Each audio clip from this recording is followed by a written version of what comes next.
In this tutorial, we are going to learn how to create a gradebook in the Desire to Learn management system.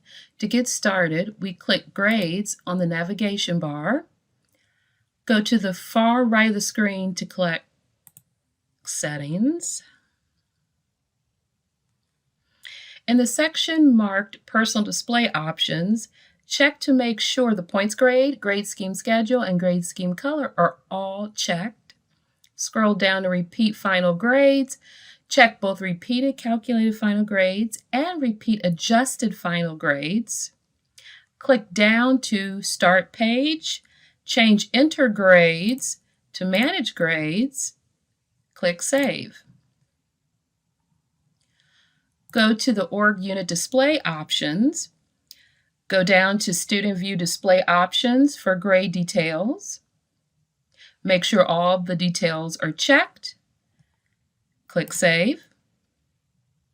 Proceed to Calculation Options and choose a grading system.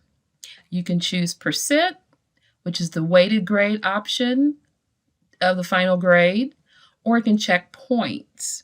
For this demonstration, we're going to go with Points.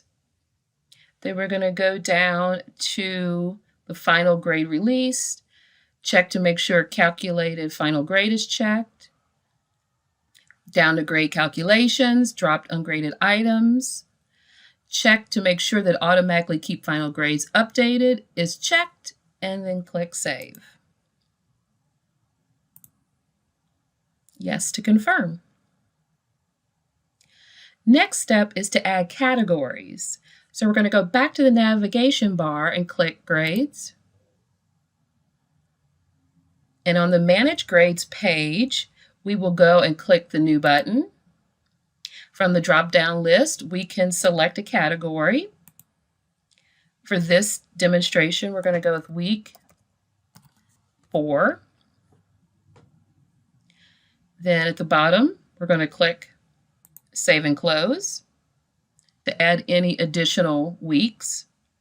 But now what we're going to do is add individual grade items. So on the same page, we're going to click the New button, click Item.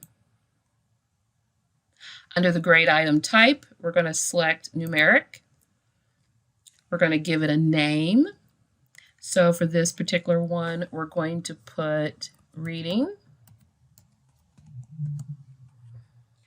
Then we're going to go down to Category and select which week we want to have this under.